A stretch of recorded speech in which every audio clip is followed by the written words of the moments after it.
सोनू मिश्रा, इनका सवाल ऐसा है कि हिंदू धर्म में अनेक ईश्वर माने जाते हैं। लोग कई अलग अलग विषयों पर एट ए टाइम श्रद्धा भी रखते हैं और कुछ धर्मों में एक ही ईश्वर को माना जाता है। तो क्या एक ही ईश्वर को मानना ज़्यादा अच्छा है, एक ही ईश्वर पर श्रद्धा रखना ज़्यादा अच्छा है? पहले क्रिश्चियन धर्म का उदय होने के पहले, यहूदी धर्म का उदय होने के पहले या फिर मुस्लिम धर्म का उदय होने के पहले एक ही ईश्वर को मानने की परंपरा बहुत कम थी। जो कल्चर्स थी उसमें अलग अलग ईश्वर को माना जाता था। जैसे यहूदी धर्म के पहले सूरज को भी माना जाता था, सूरज भी भगवान था, चांद भी भगवान था और बैल भी भगवान था। बैलों की मूर्तियां बनाई जाती थी कई संस्कृतियों में।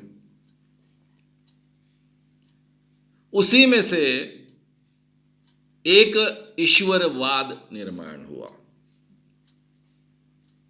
यहूदी धर्म की स्थापना होते वक्त, ये बौद्ध धर्म के पहले यहूदी धर्म निर्माण हुआ ऐसे भी कुछ लोग कहते हैं।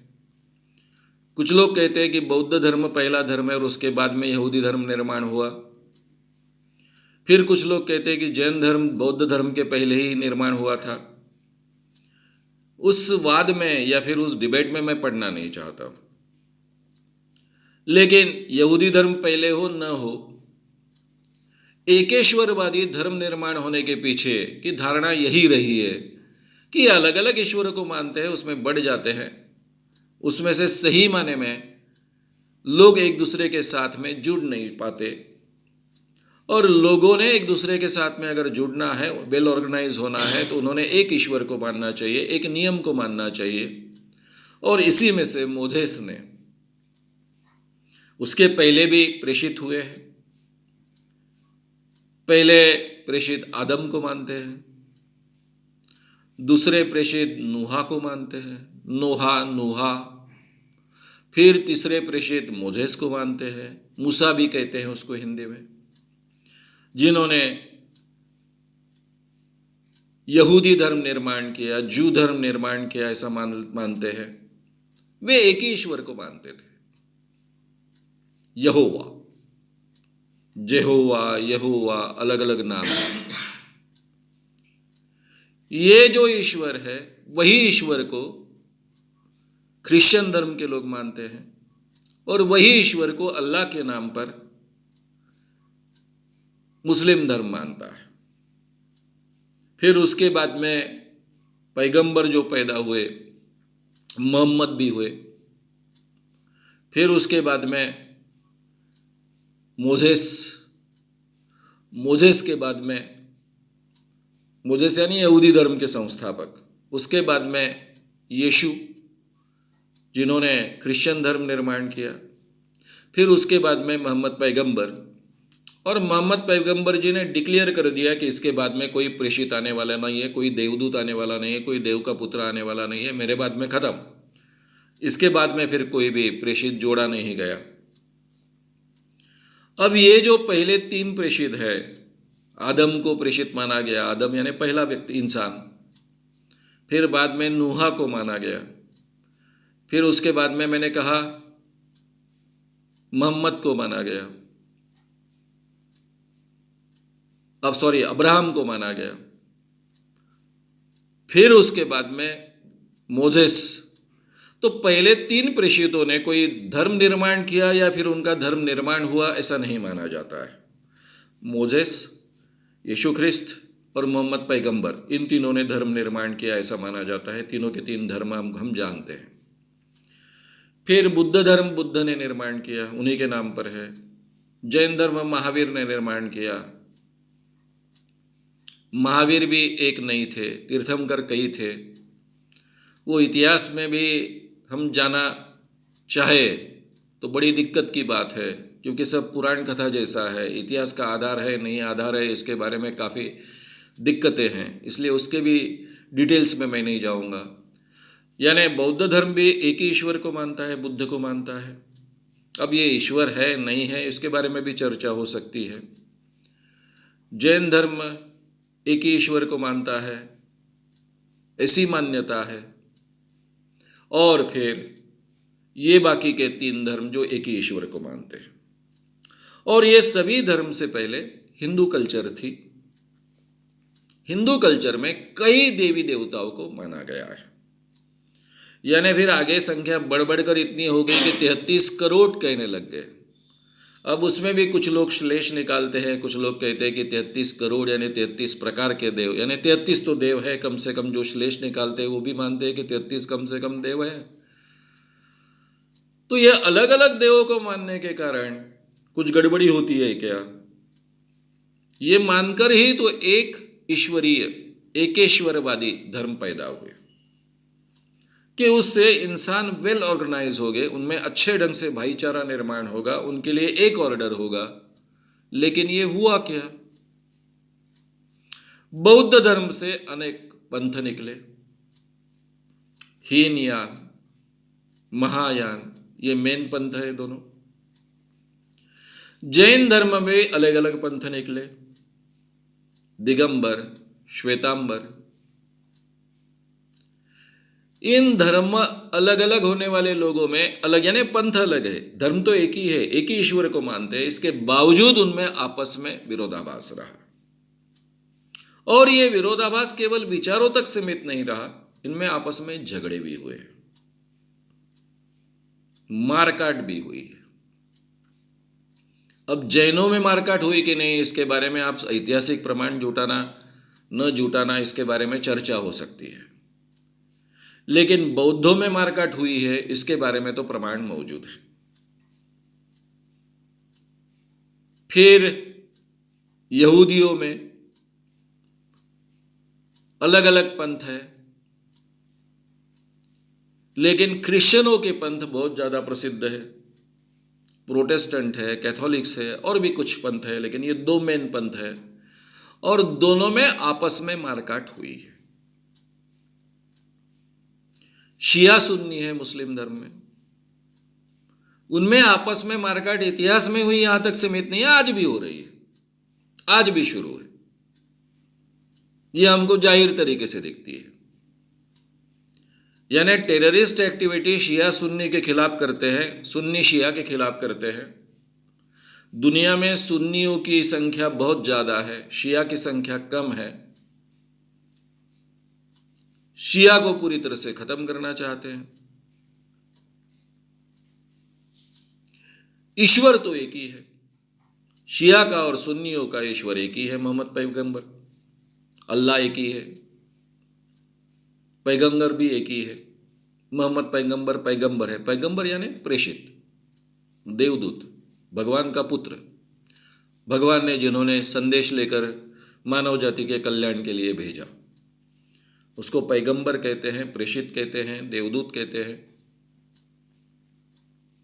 अब एक होने के बाद भी ये मारकाट मची, एक दूसरे को खत्म करना चाहते हैं। तो आप जो पूछ रहे हो कि एक ईश्वर होने के कारण सवाल हल होता है क्या, वो सवाल हल नहीं होता। ये इतिहास में हमको दिखता है। ईश्वर को मानने से भी सवाल हल नहीं होता है। धर्म ने और ईश्वर ने कोई अच्छा रोल प्ले किया कि नहीं? डेफिनेटली किया है।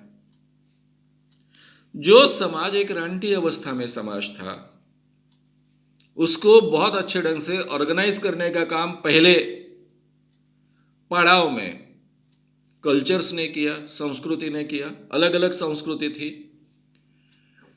जैसे सिंधु संस्कृति हम कहते हैं, चाइनीज संस्कृति है, बेबीलियन है, इसेरियन है, ग्रीक है, रोमन है। ये अलग अलग संस्कृतियां थी, सुमेरियन भी है। ये संस्कृतियां भी इंसान को ऑर्गेनाइज करने का काम कर रही थी, लेकिन फ्लेक्सिबल थी। संस्कृति हमेशा फ्लेक्सिबल होती है, वो नदी के प्रवाह जैसी होती है कि जैसे नदी आगे आगे बढ़ती है, सब चीज़ों को समाते जाती है, उसका पानी बदलते जाता है, पानी का कदर बदलते जाता है, पानी का स्वाद भी बदलते जाता है। ये नदी का सामर्थ्य होता है। उस ढंग की ये कल्चर होती है। कल्चर हमेशा पुरानी बातें छोड़ती है, नई बातें स्वीकारती जाती है। पुरानी बातें अगर झूठ साबित होती है तो उसका पकड़ कर रखने का आग्रह ज़्यादा नहीं होता है। अपने आप में आवश्यकता के अनुसार, दुनिया के बदलाव के अनुसार अपने आप में वो बदलाव ला सकती है। ऐसी चीज़ को हम कल्चर कहते हैं, संस्कृति कहते हैं। उसमें भी ईश्वर की कल्पना है। शायद एक ईश्वर की कल्पना नहीं है, एक से ज़्यादा ईश्वर होते हैं। उन्होंने भी ऑर्गेनाइज करने का इंसान को अच्छे ढंग से प्रयास किया है। धर्म का उदय होने के बाद भी यही बातें हुई है। एक जमाने में धर्मों ने बहुत अच्छा रोल प्ले किया है, लेकिन ये रोल केवल अच्छा प्ले किया क्या? नहीं, इसमें आपस में मारकाट की है। एक धर्म के लोगों ने दूसरे धर्म के लोगों को शत्रु मानकर मारा है। ईसाइयों ने जूस को मार दिया बड़े पैमाने पर। काफी सालों से ये होलोकॉस्ट चलता रहा है। क्रिश्चियन और मुस्लिमों में लड़ाइयां चलते रही है। क्रूसेड ये शब्द ही उसी में से आया है। सब मुस्लिमों को खत्म कर डालो, ये जो अभियान था उसी को क्रूसेड कहते हैं। तो ये लड़ाइयां होती रही है। धर्म के लोगों की आपस की, पंथों की लड़ाइयां होती रही है, मारकाट होता रहा है। अनेक ईश्वर मानने वाले भारत में ये लड़ाइयां बिल्कुल नहीं हुई ऐसा नहीं, भारत में भी हुई। शैव और वैष्णव पंथियों में लड़ाइयां हुई, मारकाट हुआ, लेकिन ये प्रमाण बहुत कम है। यानी पूरे दुनिया के धर्म के इतिहास की अगर तुलना करें तो ये बहुत ही प्रमाण कम है, नगण्य है। धीरे धीरे भारतीय कल्चर में अनेक ईश्वर मानने की प्रथा होने के कारण नए नए ईश्वर समाते गए। बुद्ध धर्म आया, बुद्ध धर्म फैलने लगा। हिंदुओं ने उनको 10वां अवतार मान लिया। एक और नए ईश्वर आ गए, विष्णु का 10वां अवतार। मुस्लिम आ गए इस देश में। हिंदुओं ने मुस्लिम दरगाह को भी अपना पूजा स्थान मान लिया। आज भी हजारों की तादाद में, लाखों की तादाद में हिंदू लोग दरगाह में जाते हैं, उसकी कृपा पाने के लिए पूजा अर्चा करते हैं, मुस्लिम तरीके से पूजा अर्चा करते हैं। ये जो बात रही उसके कुछ फायदे भी हैं। भारत 5000 साल तक जिंदा रहा क्योंकि वो सबको समाते चला गया। जैन धर्म के साथ में इतना मिलजुल गया कि जैन धर्म और हिंदू धर्म अलग है ये कहना भी कठिन हो जाए।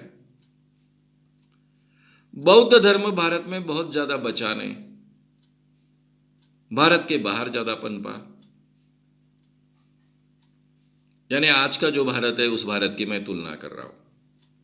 अभी जो बौद्ध धर्मी ज्यादा दिखते हैं भारत में वो केवल डॉक्टर बाबा साहब आम्बेडकर जी के कारण। उन्होंने बौद्ध धर्म स्वीकारा, इसलिए बौद्ध धर्म के नाम पर आपको कुछ लोग बड़े पैमाने पर मिल जाते हैं, कुछ करोड़ मिल जाते हैं, उसके पीछे का वो कारण। अदरवाइज जो भी बौद्ध बचे हैं वो केवल हमारे बॉर्डर्स पर बचे, जिसको हम 7 सिस्टर्स कहते हैं। हिमालय से जुड़कर जितने प्रदेश है वहीं पर बौद्ध धर्म बचा, बीच में तो बहुत कुछ बचा ही नहीं। लेकिन जैन धर्म बचा, लेकिन उसका स्वतंत्र अस्तित्व नहीं रहा। शीख को अलग धर्म मानने के लिए काफ़ी लोग तैयार नहीं है, क्योंकि शीख परंपरा में तो बात ही ऐसी है ना, घर में अगर 4 बेटे हैं तो उसमें से एक लड़ाई के लिए दे दो। जो बच्चा घर में से लड़ाई के लिए दिया जाता था वो सिख माना जाता था, वो प्रण लेता था कि मैं धर्म रक्षा के लिए लड़ूंगा।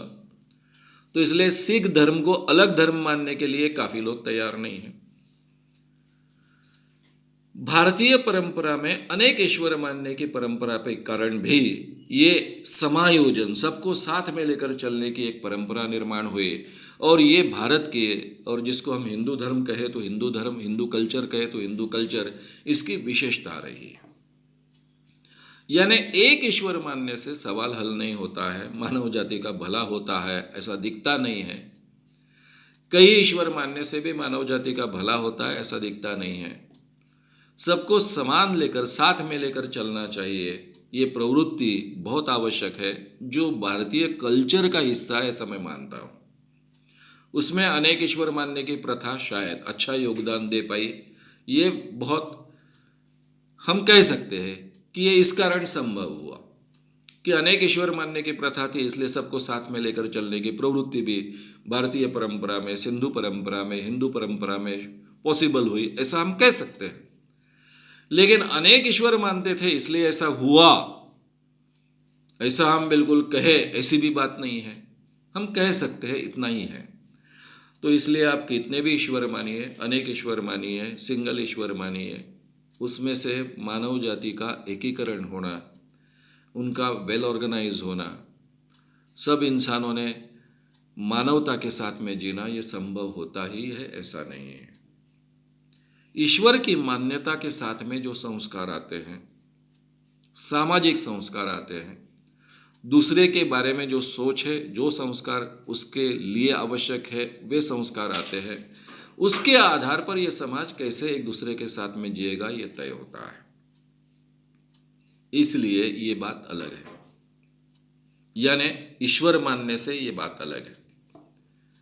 इसलिए आज के जमाने में कोई ईश्वर माने न माने, फिर भी केवल इन संस्कारों के जरिए कि इंसान इंसान होता है, हर इंसान को जीने का अधिकार है, सब इंसान समान है। गाडगे महाराज की भाषा में बोला जाए तो हर एक को एक ही नाक है, एक ही दो ही कान है, एक ही मुंह है, दो आंखें हैं, हर इंसान का जन्म एक ही रास्ते से होता है, तो सब इंसान समान है।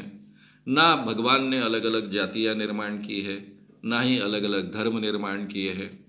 इसलिए कोई भगवान एक माने, अलग अलग भगवान माने, इससे कोई अंतर नहीं पड़ता है। हम पर अगर मानवता के संस्कार हुए हैं तो हम समाज में मानवता के आधार पर अच्छे ढंग से जी सकते हैं। और आज जब सभी धार्मिक व्यवस्थाएं हमारे कॉन्स्टिट्यूशन के आधार पर चलती है, धर्म के आधार पर थोड़ा ही राज चलता है, ना अर्थशास्त्र चलता है, ना समाजशास्त्र चलता है, ना कायदे कानून व्यवस्था आज चलती है, तो उस अवस्था में आप चाहे ईश्वर माने न माने, एक ईश्वर माने अनेक ईश्वर माने, इससे कोई फर्क नहीं पड़ता है। हमने कॉन्स्टिट्यूशन को सर्वोपरि अगर मान लिया तो भी भारत में बहुत मानवतापूर्वक हम सब लोग साथ में जी सकते हैं। एक ईश्वर को मानने वाले क्रिश्चियन, बौद्ध, मुस्लिम, शायद जैन, ये एक ईश्वर को मानने वाले हेतु, और अनेक ईश्वर को मानने वाले हिंदू, ये सब लोग साथ में भाईचारे के साथ में जी सकते हैं।